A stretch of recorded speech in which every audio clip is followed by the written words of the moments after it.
ॐ अज्ञानतिमिरान्धस्य ज्ञानाञ्जनशलाकया चक्षुरुन्मिलितं येन तस्मै श्रीगुरुवे नमः। श्रीचैतन्यमनोभीष्टं स्थापितं येन भूतले स्वयं रूप कदा मह्यं ददाति स्वपदान्तिकं। वन्देऽहं श्रीगुरो श्रीयुतपदकमलं श्रीगुरुन् वैष्णवांश श्रीरूपं साग्रजातं सहगण रघुनाथान्वितं तं सजीवं साद्वैतं सावधूतं हरिजनसहितं कृष्णचैतन्यदेवं श्रीराधा कृष्णपादाः सहगण ललिता श्रीविशाखान्वितांश्च। हे कृष्ण करुणा सिन्धो दीनबन्धो जगत्पते गोपेश गोपिका कान्त राधाकान्त नमोऽस्तुते। तप्त काञ्चन गौराङ्गी राधे वृन्दावनेश्वरी वृषभानुसुते देवी प्रणमामि हरिप्रिये। वाञ्छाकल्पतरुभ्यश्च कृपा सिन्धुभैव च पतितानां पावनेभ्यो वैष्णवेभ्यो नमो नमः। जय श्री कृष्ण चैतन्य प्रभु नित्यानंद श्री अद्वैत गदाधर श्रीवासादि गौर भक्तवृंद। हरे कृष्ण कृष्ण कृष्ण हरे हरे हरे राम राम राम हरे हरे। नमो विष्णुपादाय कृष्ण पृष्ठाय भूतले श्रीमते भक्ति वेदांत स्वामिनिति नामिने। नमस्ते सरस्वती देवे गौरवाणी प्रचारिणे निर्विशेष शून्यवादी पाश्चात्य देश तारिणे। हरे कृष्णा।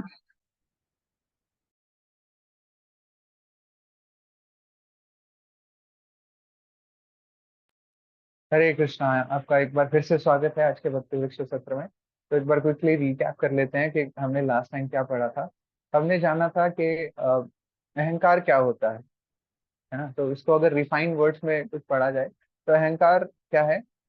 अहंकार एक्चुअली दो टाइप का है। वन इज फॉल्स ईगो, जो कि जिसको हम बोल सकते हैं मिथ्या अहंकार, जो फॉल्स है। कि हम मानते हैं ना कि हम हर एक चीज के स्वामी हैं, ये मेरी वस्तु है, मैं इसका स्वामी हूँ। दिस इज फॉल्स, है ना। Actually everything belongs to Krishna. भगवान के आधिपत्य में है सब कुछ, भगवान के ही संरक्षण में है सब कुछ, उन्हीं की सैंक्शन में सब कुछ हो भी रहा है ना। तो every property belongs to Shri Krishna, भगवान को बिलोंग करती है वो। तो और अगर हम ये चीज मान लेते हैं कि हाँ everything is controlled by the supreme personality of God head, कि भगवान के द्वारा ही सारी चीजें संचालित हैं, सारी चीजें भगवान के अंडर ही हैं, उन्हीं के संरक्षण में सब कुछ है। तो दिस इज ट्रू ईगो, है ना। तो ये सत्य अहंकार है फिर ये, कि हाँ हमने ये स्वीकार कर लिया है कि भगवान के ही अंदर सब कुछ हो रहा है। कि मैं एक और अभी इस बीच प्रशांत मुकुंद प्रभु जी का कुछ वीडियो देख रहा था। उसमें बताया गया इनो और ईगो में डिफरेंस क्या है। इनो क्या करता है, इसकी टैगलाइन आती है ना, काम शुरू सिर्फ 6 सेकंड में, है ना, काम बनाए सिर्फ 6 सेकंड में। और ईगो क्या करता है, काम बिगाड़े सिर्फ 6 सेकंड में। अगर हमारे अंदर अहंकार है तो वो 6 सेकंड में ही, मतलब बहुत छोटे टाइम में सारे काम बिगाड़ सकता है। राइट। तो हमने देखा भी था पिछले क्लास में, काफी सारे एग्जांपल्स हमने डिस्कस किए थे कि किस किस को अहंकार हो गया था। ब्रह्मा जी को देखा हमने, इंद्रदेव को देखा, कितनी बार अहंकार हो गया था। तो उनका फॉल्स ईगो जो है भगवान ने चूर चूर किया। भगवान के जो पार्षद हैं, भगवान के सानिध्य में जो रहते हैं, उनको भी अहंकार हो जाता है। हमने देखा सुदर्शन चक्र के बारे में, हमने देखा गरुड़ जी के बारे में, गरुड़ देव को हो गया था। साथ में हमने देखा सत्यभामा जी को भी हो गया था। फिर हनुमान जी ने कैसे इनका एक साथ अहंकार टूट टूट किया था, ये हमने लास्ट क्लास में डिस्कस किया था। फिर हमने ये जगन्नाथ स्वामी की एक कथा डिस्कस की थी कि एक व्यापारी को अहंकार हो गया था अपने मनी का, अपने सोने की अशर्फियों का, उनको अहंकार हो गया था। फिर वो जगन्नाथ स्वामी की कृपा से कैसे चूर चूर हुआ था। फिर इन सब के बाद में हमने ये भी चर्चा की थी कि हमारा क्या ही एग्जिस्टेंस है ना। हमने ये डिस्कस किया था कि शाग्रस्य अग्रभागस्य, तो बाल के अग्रभाग का 10,000वां हिस्सा हम हैं, आत्मा है हम, है ना। We are not this body, we are spirit soul. तो आत्मा का साइज हमने डिस्कस किया था कि इतने साइज के हैं हम, फिर भी इतना अहंकार आ जाता है हमारे अंदर। फिर हमने ये भी थोड़ा सा डिस्कस करने का प्रयास किया था कि कैसे हम इस अहंकार से मुक्ति पा सकते हैं, कैसे इस अहंकार को कम कर सकते हैं। तो फिर हमने ये डिस्कस किया था कि भक्तों के शरणागत होकर, तो भक्तों के हम शरणागत रहेंगे तो उनकी कृपा हमें मिलेगी। बार बार वो हमें हमारी फ्री विल को पोक करेंगे, है ना, वो फ्री विल के अंदर घुस जाएंगे। वो कहेंगे कि हम भक्ति कर रहे हैं कि नहीं कर रहे हैं, माला कर रहे हैं कि नहीं कर रहे हैं। किसी वीक में अगर हम उनसे नहीं मिलते हैं तो वो पूछते हैं आप कहाँ रह गए थे, है ना, तो वो हमसे पूछते हैं, बार बार वो करते रहते हैं। तो इस तरीके से हमारा अहंकार जो है चूर चूर होता है। कई बार वो हमें डांट भी देते हैं, है ना, तो उस अहंकार को भी चूर चूर करने के लिए वो हमें डांट रहे होते हैं, हमारी भलाई के लिए। और दूसरा पॉइंट हमने डिस्कस किया था कि सेवा अगर हम करेंगे तो हमें पसीना आएगा, राइट। पसीने के साथ साथ वो अहंकार भी हमारा वाइप आउट हो रहा होता है। तो ये एक दो पॉइंट्स हमने डिस्कस किए थे कि कैसे हम इन अहंकार हमारे लिए कैसे बुरा है। और फॉल्स ईगो जो है वो बुरा है एक्चुअली। जो ट्रू ईगो है वो बुरे नहीं है, वो तो भगवान का आधिपत्य है, भगवान का हम स्वामी स्वीकार करते हैं। तो दैट इज ट्रू ईगो, है ना। बुरा क्या है, फॉल्स ईगो हमारी बुरी है, मिथ्या अहंकार जिसे कहते हैं। तो ये चीज हमने डिस्कस की थी। आज का हम फिर से स्टार्टिंग से शुरू कर सकते हैं। तो भगवत गीता का श्लोक ऊपर दिया हुआ है 3.27। इसमें भगवान कृष्ण स्वयं कह रहे हैं, प्रकृते क्रियमाणानि गुण कर्माणि सर्वशः अहंकार विमूढ़ात्मा कर्ता अहमिति मन्यते। तो यहाँ पर क्या कहते हैं, भगवान क्या कह रहे हैं, जीवात्मा के अंदर अहंकार आ जाता है और उसी के प्रभाव से वो मोहग्रस्त हो जाता है। और साथ में वो क्या मानने लगता है कि जो भी काम कर रहा हूँ ना, मैं कर रहा हूँ, और रावण को मैंने मारा था, राइट। इसी अहंकार ने रावण को मार दिया था, कि वो मानने लगा था कि काफी अहंकार उसके अंदर आ गया था। तो ये बहुत बुरी चीज है अहंकार। तो इसी के बारे में आज ये हम चर्चा कर रहे हैं। और वास्तव में होता क्या है, भगवान के द्वारा ही अल्टीमेटली सारी चीजें होती हैं। जो यहाँ पर लिखा गया है, प्रकृति के तीनों गुणों द्वारा ये कार्य संपन्न हो रहे होते हैं। और प्रकृति के तीनों गुण एक्चुअली भगवान के सैंक्शन में कार्य कर रहे होते हैं।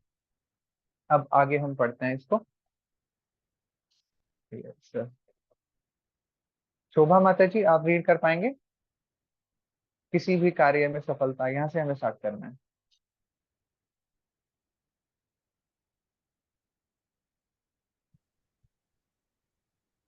हरे हरे कृष्णा। कृष्णा प्रभु जी। हरे हरे कृष्णा कृष्णा प्रभु माता जी। किसी जीवात्मा अहंकार के प्रभाव से मोहग्रस्त होकर अपने आप को समस्त कर्मों का कर्ता मान बैठता है, जबकि वास्तव में प्रकृति तीनों गुणों द्वारा संपन्न किए जाते हैं। किसी भी कार्य में सफलता 5 अनिवार्य कारकों पर निर्भर करती है। यह है स्थान, कर्ता, उपकरण या इंद्रिया, प्रयास। प्रयास तथा भगवान की स्वीकृति। थैंक यू माता जी। तो यहाँ पर बताया जा रहा है, कोई भी काम अगर हो रहा होता है ना, तो उसमें 5 रीजंस हो सकते हैं, 5 कारण हो सकते हैं इसके। पहला है स्थान। स्थान बहुत जरूरी है। इट इज जस्ट लाइक आपको ट्रेन पकड़नी है और आप रेलवे स्टेशन जाने के बजाय बस स्टैंड पे चले गए, तो स्थान इज वेरी इंपॉर्टेंट। ट्रेन पकड़ने के लिए आपको रेलवे स्टेशन ही जाना पड़ेगा, वहीं से आप ट्रेन बोर्ड कर सकते हैं। और कर्ता, कौन उस काम को कर रहा है, उपकरण या इंद्रियां जो भी उसमें सम्मिलित हैं। नेक्स्ट इज प्रयास। प्रयास मतलब एफर्ट्स आप उसमें कितने कर रहे हैं, उस पर भी डिपेंड करता है ना। और लास्ट है, last but not the least, it is the most important actually, भगवान की स्वीकृति। जब तक भगवान की स्वीकृति किसी चीज में नहीं है, वो काम नहीं हो सकता है। अगर कोई चीज हमें मिल गई है, तो वो हमें ऐसा नहीं मानना चाहिए कि हमने ही एफर्ट्स किए थे इसीलिए हमें मिल गई, या मैं मोस्ट डिजर्विंग कैंडिडेट था इसलिए मुझे मिल गई। इसमें भगवान की स्वीकृति थी, भगवान की सैंक्शन थी उसमें, इसीलिए वो चीज हमें मिली है। ये हमें याद रखना चाहिए। इसमें भगवत गीता में काफी जगह आता है कि अ, भगवान क्या है। नेक्स्ट पढ़ते हैं इसमें, यहाँ पे बताया जा रहा है। प्रदीप कुमार चौधरी प्रभु जी, हरे कृष्णा। कृष्णा प्रभु जी। हरे हरे कृष्णा। कृष्णा। कहाँ से पढ़ना प्रभु जी? इनमें से भगवान का आशीर्वाद, ऐसे यहाँ से। इनमें से भगवान का आशीर्वाद सर्वाधिक महत्वपूर्ण है। यह स्वीकृति भगवान द्वारा अपनी भौतिक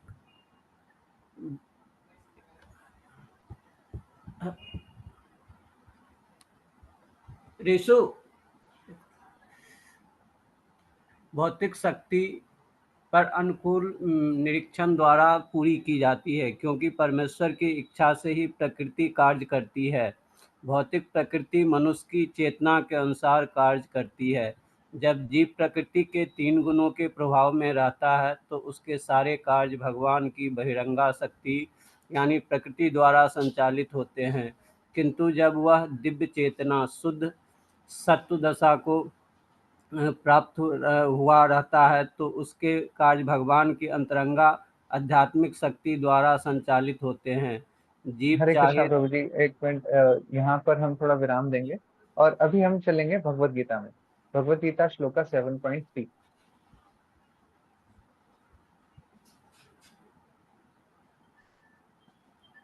यस। भूमिरोपणो अनलवायु वायु खम मनोबुद्धि रेवच अहंकार इतियम में भिन्ना प्रकृति रष्टधा। तो यहाँ पर बताया जा रहा है पृथ्वी, जल, अग्नि, वायु, आकाश, मन, बुद्धि तथा अहंकार, ये 8 प्रकार से विभक्त मेरी भिन्ना या अपरा प्रकृतियां हैं। तो भगवान ने बताया है यहाँ पर पृथ्वी भी उनकी संपत्ति है, जल, अग्नि, वायु, आकाश, मन, बुद्धि तथा अहंकार, ये सारे भगवान की ही प्रकृतियां हैं। और इन्हें क्या बोला जाता है? अपरा प्रकृतियां, है ना। भिन्ना मतलब पृथक, अलग, उनसे भगवान से अलग हैं, और ये पर भगवान की ही प्रकृतियां हैं। 8 प्रकार की यहाँ पर बताई गई है।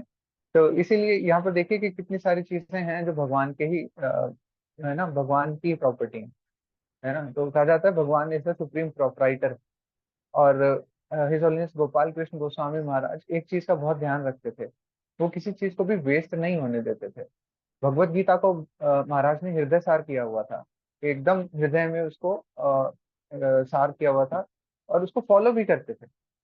कभी कहीं लाइट ऑन रह जाती थी तो महाराज कहते थे सबसे पहले ये फैन ऑफ करके आओ या लाइट ऑफ करके आओ, वो एसी फालतू में क्यों चल रहा है उसको बंद करके आओ। क्यों कहते थे? कि ये कृष्णा की प्रॉपर्टी है और इसको मिसयूज करने का हमें कोई भी अधिकार नहीं है ना। तो जब भी हम किसी चीज को देखें कि वो वेस्टेज हो रही है, तो ये हमें मानना चाहिए कि हाँ ये कृष्ण की प्रॉपर्टी है, इसको हमें वेस्ट नहीं जाने देना है। अगर हम किसी तरीके से बचा सकते हैं, किसी और कारण की वजह से हो सकता है वो वेस्ट जा रही हो, बट हमें क्या करना चाहिए? उसको बचा के रखना चाहिए, उसका संरक्षण करना चाहिए। और हमें उस चीज को जैसे भी जितना भी पॉसिबल हो सके, अगर हमें दिखाई दे कि टूटी खुली रह गई है, पानी निकल रहा है, वेस्ट हो रहा है, तो हमें उसको बंद कर देना चाहिए। कहीं लाइट खुली हुई दिखाई देती है तो हमें वो बंद कर देनी चाहिए।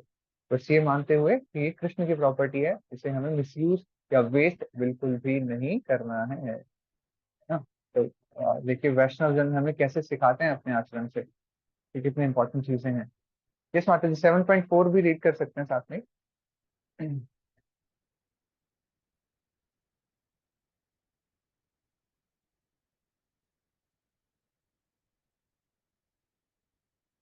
कोई रीड करना चाहेगा? ट्विंकल माता जी, आप करना चाहेंगे? हरे कृष्ण प्रभु जी। हरे कृष्ण। अपरमें इतस्त्वन्यां प्रकृतिं विद्धि मे परां जीवभूतां महाबायो ययेदं धार्यते जगत्। हे महाबाहु अर्जुन, यस इनके प्लीज। अतिरिक्त मेरी एक अन्य पराशक्ति है जो उन जीवों से युक्त है जो इस भौतिक अपरा प्रकृति के साधनों का विदोहन कर रहे हैं। हाँ जी, तो यहाँ पे बताया जा रहा है कि जीवात्मा जो है वो भगवान की पराशक्ति है, और वो क्या कर रहे हैं? जो अपरा चीजें हमने पहले पिछले श्लोक में पढ़ी थी, उन प्रकृति के साधनों का हम विदोहन कर रहे हैं, उनको यूज कर रहे हैं ना। तो ये माता जी नीचे इसका तात्पर्य हम रीड कर सकते हैं।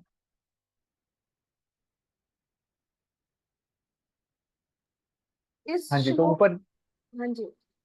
ऊपर यही बताया जा रहा है कि परा प्रकृति क्या है? जीवात्मा जो है परमेश्वर की परा प्रकृति है। और अपरा प्रकृति जो पराशक्ति जो हमने पिछले पढ़ी 8 चीजें जो पढ़ने पड़ी थी, पृथ्वी, जल, अग्नि, वायु, आकाश, मन, बुद्धि तथा अहंकार, है ना। तो ये हमने पढ़ी।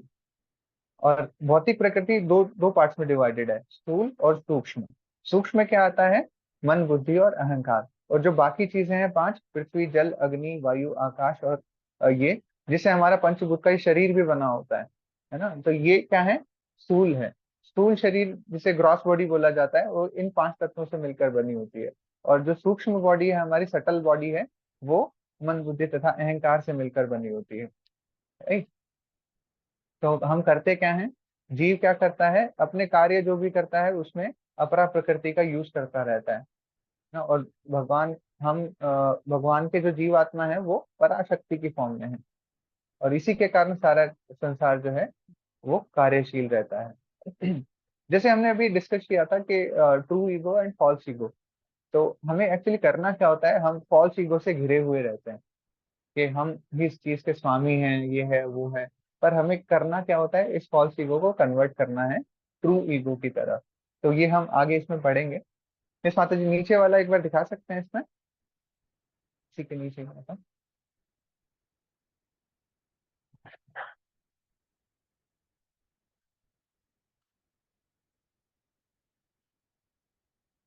ये वाला रीड कर दीजिए माता जी। हे परम शाश्वत। हे परम शाश्वत, यदि सारे देहधारी जीव आप ही की तरह शाश्वत एवं सर्वव्यापी होते तो वे आपके नियंत्रण में ना होते। किंतु यदि जीवों को आपकी सूक्ष्म शक्ति के रूप में मान लिया जाए, तब तो वे सभी आपके परम नियंत्रण में आ जाते हैं। अतः वास्तविक मुक्ति तो आपकी शरण में जाना है, और इस शरणागति से वे सुखी होंगे। उस स्वरूप में ही वे नियंता बन सकते हैं। अतः अल्पज्ञ पुरुष जो अद्वैतवाद के पक्षधर हैं और इस सिद्धांत का प्रचार करते हैं कि भगवान और जीव सभी प्रकार से एक दूसरे के समान हैं, वास्तव में वे प्रदूषित मत द्वारा निर्देशित होते हैं। यस, तो यहाँ पे बताया जा रहा है जो अद्वैतवाद, जो ये नहीं मानते कि भगवान अलग हैं और इनकी जो परा प्रकृति है वो अलग है, या जीव आत्मा जो है वो अलग हैं, वो एक्चुअली प्रदूषित मत द्वारा निर्देशित होते हैं। उनका जो ये सोच है वो बिल्कुल गलत है। अगर ऐसा होता कि हम भगवान के बिल्कुल भगवान ही होते, है ना, अद्वैतवाद तो यही हुआ, आत्मा सो परमात्मा, दैट इज आत्मा इज इक्वल टू परमात्मा, ऐसा मानते हैं अद्वैत सिद्धांत वाले, है ना। तो ऐसा बिल्कुल भी नहीं है। अगर ऐसा होता तो हम भी सर्वव्यापी होते, हम भी हमेशा हर जगह ही होते। ऐसा नहीं होता कि हमें स्कूटी उठा के दूसरी जगह जाना पड़ता, हम तो कभी भी कहीं भी पहुंच सकते थे। पर ऐसा नहीं होता है, हम सर्वव्यापी नहीं है, सर्वव्यापी तो भगवान है, परमात्मा है ना। और नियंता, परम नियंता कौन है, भगवान श्री कृष्ण ही है। ये माता जी नेक्स्ट रीड कर सकते हैं। परमेश्वर कृष्ण ही एकमात्र नियंता है, और सारे जीव उन्हीं के द्वारा नियंत्रित हैं। सारे जीव उनकी पराशक्ति हैं, क्योंकि उनके गुण परमेश्वर के समान हैं, किंतु वे शक्ति की मात्रा के विषय में कभी भी समान नहीं है। स्थूल तथा सूक्ष्म अपराशक्ति का उपभोग करते हुए पराशक्ति जीव को अपने वास्तविक मन तथा बुद्धि की विस्मृति हो जाती है। इस विस्मृति का कारण जीव पर जड़ प्रकृति का प्रभाव है। किंतु जब जीव माया के बंधन से मुक्त हो जाता है, तो उसे मुक्ति पद प्राप्त होता है। माया के प्रभाव में आकर अहंकार सोचता है, मैं ही पदार्थ हूँ और सारी भौतिक उपलब्धि मेरी है। जब वह सारे भौतिक विचारों से, जिनमें भगवान के साथ तादात्म्य में भी सम्मिलित है, मुक्त हो जाता है, तो उसे वास्तविक स्थिति प्राप्त होती है। अतः ये निष्कर्ष निकाला जा सकता है कि गीता जीव को कृष्ण की अनेक शक्तियों में से एक मानती है, और जब ये शक्ति भौतिक कलमश से मुक्त हो जाती है, तो ये पूर्णतया कृष्ण भावना भावित या बंधन मुक्त हो जाती है। थैंक यू सो मच माता जी, थैंक यू सो मच। तो यहाँ पर बताया जा रहा है कि हम भगवान की शक्ति हैं, इसीलिए भगवान की जो पावर्स है ना वो कुछ कुछ हमारे अंदर आ गई हैं। तो भगवान हर चीज के स्वामी है, इसीलिए हमारे अंदर भी ये भाव रहता है कि हम भी किसी चीज के स्वामी बने। हम भी कहते हैं कि हाँ ये मेरा स्कूटर है, ये मेरी बाइक है, ये मेरा घर है, ये मेरे बच्चे हैं, ये मेरे माता पिता हैं। तो ये स्वामित्व की भावना कहाँ से आती है, भगवान के अंश है इसीलिए आती है। बट वो जो यहाँ पर बताया जा रहा है कि जो इंटेंसिटी है या एम्पलीट्यूड है वो भगवान का जो है उसके इक्वल कभी भी नहीं हो सकती है। हमारी जो भी भाव हमारे अंदर हैं, जो भी शक्तियां हमारे अंदर हैं, जो भी गुण हमारे अंदर हैं, वो भगवान के बराबर कभी भी नहीं हो सकते हैं। भगवान की शक्ति जो कह लीजिए आप, अ, भगवान ने गोवर्धन पर्वत उठाया था, है ना, तो भगवान की शक्ति जो है वो अनलिमिटेड है। और बताते हैं कि गोवर्धन पर्वत को उठाना भी नहीं पड़ा था, बस इशारा मात्र किया था, तो भगवान के जो पावर्स हैं उन्होंने ये काम कर दिया था। भगवान को खुद एफर्ट्स इतने नहीं डालने पड़े थे, केवल इशारा मात्र रहता है और सब कुछ हो जाता है। और आप खुद से देखिए, हम किसी छोटी सी चीज को उठाएं, अब 5 किलो का कोई वजन उठाने लगे तो कितना हमें कितने कष्ट हमें होता है। तो हमारे अंदर पावर्स तो हैं, नो डाउट, हम थोड़ा वेट उठा सकते हैं, बट वो लिमिटेड है हमारे पास। यहाँ पर ये बताया जा रहा है। तो अगर हमारे अंदर अहंकार हो जाता है तो जो भी भौतिक उपलब्धि हम प्राप्त करते हैं, कि मैंने ये वाला टेस्ट क्लियर कर लिया, मैं इस जॉब में चला गया, तो होता क्या है कि ये मेरी है, ये मैंने इसको अर्जित किया है, ऐसा हम मानने लगते हैं, है ना। तो ऐसा बिल्कुल भी नहीं मानना चाहिए। हमें क्या करना चाहिए, भगवान का हमें नित्य दास बन करके रहना चाहिए। जो सारी चीजें हैं वो भगवान की ही हैं, है ना। तो भगवान स्वयं कहते हैं, ममेवांशो जीवलोके जीव भूता सनातना वनशष्ठानि इंद्रियाणि प्रकृति स्थानि कर्षति। तो यहाँ पर ममेवांशो जीवलोके, मेरे ही अंश है जो भी इस लोक में जीव रह रहे हैं, पर वो करते क्या हैं, और मन बुद्धि अहंकार और ये सभी इंद्रियों के साथ कर्षण करने में लगे रहते हैं, उनके साथ संघर्ष करने में लगे रहते हैं। भगवान स्वयं बता रहे हैं कि मेरे ही अंश है ये। तो जब हम, और अंश क्या होता है, पार्ट होता है ना। जैसे हमारे शरीर का पार्ट है, ये हाथ है। ये हाथ क्या है, इस बॉडी को सर्व करने के लिए है, कि हमें कुछ भी प्रसाद पाना है तो इसको प्रसाद मुख तक लेके जाएगा, हमें कुछ लिखना है तो ये लिखे, है ना। आईज है, ये रीड करें कुछ, किसके लिए, इस बॉडी के लिए। इसी तरीके से जो अंश है, इसका मोटिव सिर्फ ये है कि जो ये पूर्ण है, दैट इज जो शरीर है, उसकी सेवा में लगे। इसी तरीके से हम भी तो भगवान के अंश हैं, जीवात्मा जो है भगवान के अंश हैं। और वो किस लिए हुए फिर, पूर्ण जो है, जो कंप्लीट है, सुप्रीम पर्सनालिटी ऑफ गॉड है जो श्री कृष्ण है, उनकी सेवा के लिए है ना, है ना। अंश का मतलब केवल और केवल इतना होता है। तो जब हम ये चीज मान लेंगे कि जीवेर स्वरूप होए कृष्णेर नित्य दास, तब जाकर के हम मुक्त होंगे। बताया जाता है कि या तो आप माया की सेवा कर लो, भौतिक चीजों की सेवा करते रहो, है ना, या फिर आप क्या कर लो, भगवान कृष्ण की सेवा कर लो, है ना। तो एक चीज की सेवा तो हमने करनी करनी। हम यूजुअली किसी न किसी की सेवा में लगे ही रहते हैं। बताया जाता है जैसे कोई पेट अगर पालता है, कोई पालतू पशु घर में लेकर के आता है, तो उसकी भी सेवा में हम लगे ही रहते हैं, है ना। तो ये स्वरूप है हमारा कि हम सेवा जरूर करेंगे किसी न किसी की। तो इट इज बेस्ट कि हम भगवान सुप्रीम की सेवा में लगें, तब जाकर के हमारी जो मुक्त स्टेज है, या पूर्णतया कृष्ण भावना भावित जो है, तब जाकर के हम हो पाएंगे। जो भी हम इन बंधनों में बंधे हुए हैं भौतिक संसार के, उनसे हम मुक्त हो पाएंगे। तो ये जो आज का हमने टॉपिक है, ये इसमें भी बहुत सारा रिलेट मैं कर पा रहा हूँ इसको। अब वापस से मॉड्यूल में चलते हैं, इसको रीड आउट कर लेते हैं। यस, अभी प्रदीप प्रभु जी आप कंटिन्यू कर सकते हैं जहां से हमने लीव किया था। हरे कृष्णा। तो यहाँ पर बताया जा रहा है कि इस जीव हरे अगर कृष्णा, जो भी चाहे कि या तो इसी बहिरंगा शक्ति। अवस्था में वह इस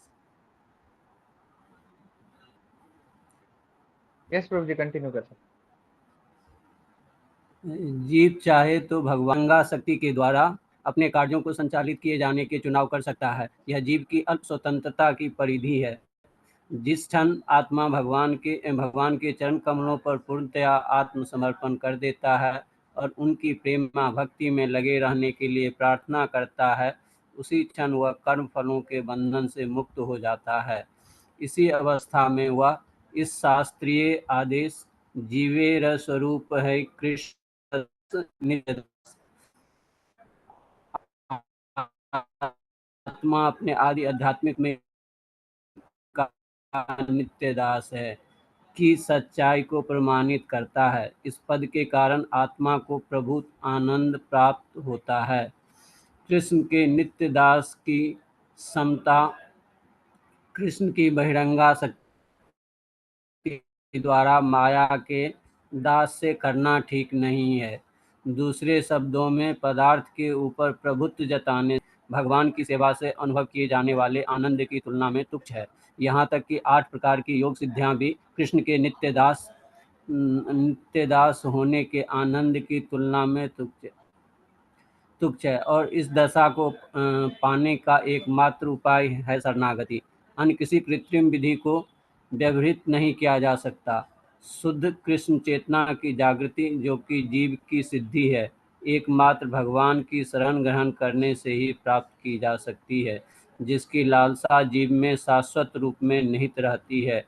इसलिए श्री चैतन्य महाप्रभु ने चैतन्य चरितामृत में मध्य 22.107 में कहा है। आगे कंटिन्यू करना प्रभु जी। यस प्रभु जी, यहाँ पे रोक सकते हैं अभी हम। ठीक। कुछ चर्चा करने का प्रयास करते हैं। एक बार ये प्यार रीड कर लेते हैं। नित्य सिद्धि कृष्ण प्रेम साध्य कभु नय, श्रवण आदि शुद्ध चित्ते करिय उदय।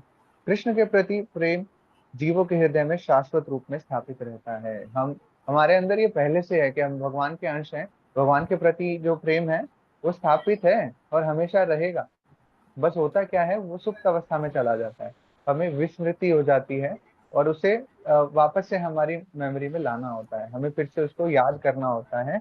और वो कैसे होती है? श्रवण और कीर्तन के माध्यम से यह इसे प्रैक्टिस में लाया जा सकता है। श्रवण और कीर्तन हमें किसका करना है?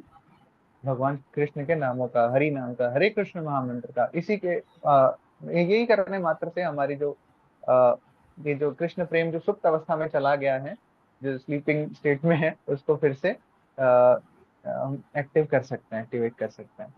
तो ऊपर वाले पैराग्राफ को अगर हम थोड़ा डिस्कस करें तो यहाँ पर बताया गया है कि हमारे पास चॉइस है।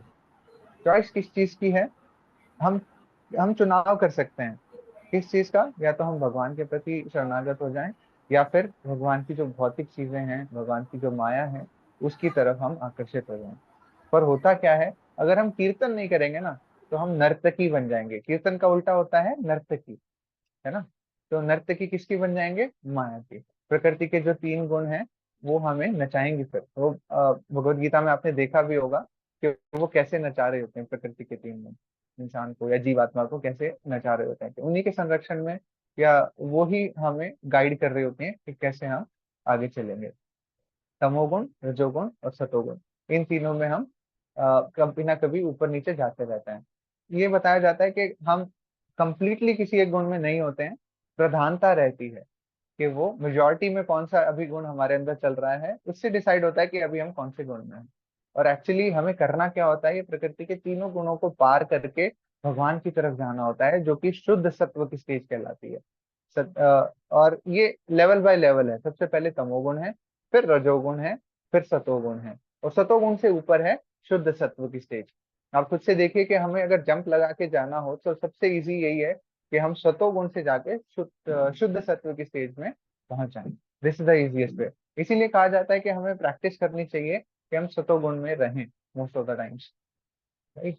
इसीलिए कहा जाता है कि सुबह का टाइम जो है वो सतोगुण का होता है, और हमें उस टाइम पे भगवान के नामों का जप करना चाहिए, है ना? और यहाँ पर लिखा जा रहा है कि चुनाव जो हम कर रहे हैं ना, कि कहाँ हम जा सकते हैं, ये अल्प स्वतंत्रता की परिधि है। अल्प मतलब बहुत छोटी सी स्वतंत्रता, कि हमें सिर्फ इतनी सी स्वतंत्रता प्राप्त है कि हम क्या चूज करना चाहते हैं, कौन सा पार्ट हम चूज करना चाहते हैं, कौन सा पाथ फॉलो करना चाहते हैं।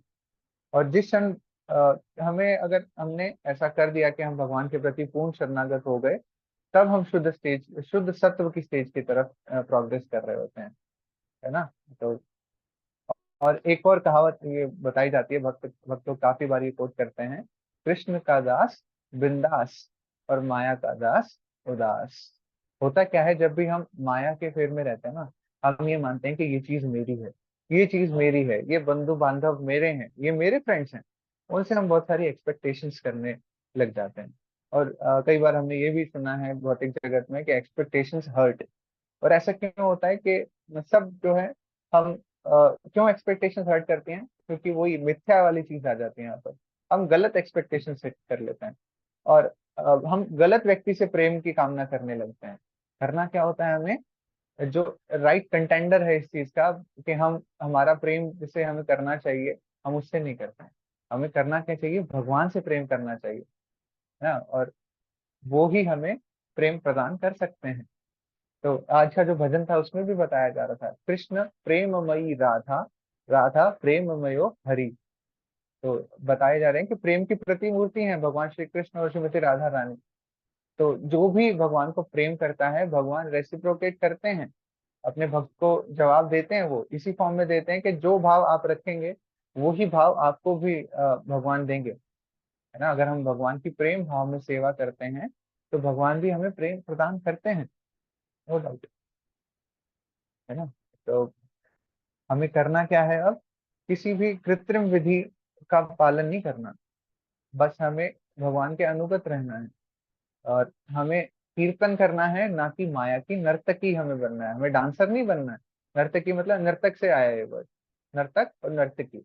हम क्या होंगे अगर हम कीर्तन नहीं करेंगे, तो माया के हाथों नचाए जाएंगे फिर, और हमें ये बिल्कुल भी नहीं करना है। और एक ये चर्चा भी हमने पहले की थी, और कि हमें कोई ना कोई टेस्ट तो चाहिए। अगर हमें जो भौतिक जगत है उसका टेस्ट हमें लग गया है, और जो कि हमेशा लगा ही रहता है ना, तो हम उसी के टेस्ट में रहते हैं। जब तक हमें कोई हायर टेस्ट नहीं मिलेगा ना, ऊंचा ऊंचा स्वाद अगर हमें नहीं मिलेगा, तब तक हम इसी स्टेज में रहेंगे, तब तक हम नर्तकी बन के ही रहेंगे। जब तक हमें हायर टेस्ट हरि नाम का या भगवान के चरण कमलों का आश्रय हमें नहीं मिल जाता, तब तक हम इस माया के चंगुल में लगे रहते हैं। और जैसे जैसे हम भगवान की तरफ बढ़ते हैं, इस माया के जाल से हम लोग छूटने लग जाते हैं। तो ये चीज हमने आज डिस्कस की, अहंकार के बारे में डिस्कस किया। और अहंकार में भी हमने ये डिस्कस किया कि फॉल्स ईगो जो है वो बुरी है, मिथ्या अहंकार की भावना वो बुरी है, वो हमारे लिए बहुत हानिकारक है। और हमें करना क्या है, उस फॉल्स ईगो से ट्रू ईगो की तरफ हमें बढ़ना है, जो कि शुद्ध सत्व की स्टेज है, भगवान के शरणागति की स्टेज है, इस तरफ हमें बढ़ना है। Yes, हरे कृष्णा। जगत गुरु श्रील प्रभुपाद की जय। आज हम इतना ही पढ़ेंगे। तो आइए हम सब सभी वैष्णवों के चरण कमलों की वंदना करते हैं, जो कल्पतरु के समान हमारी समस्त इच्छाओं को पूर्ण करने में समर्थ हैं, पतित आत्मा के प्रति दयालु हैं, करुणा के सागर हैं। वांछा कल्पतरुभ्यश्च कृपा सिंधुभ्य एव च पतितानां पावनेभ्यो वैष्णवेभ्यो नमो नमः। अल्पज्ञ हरे कृष्णा।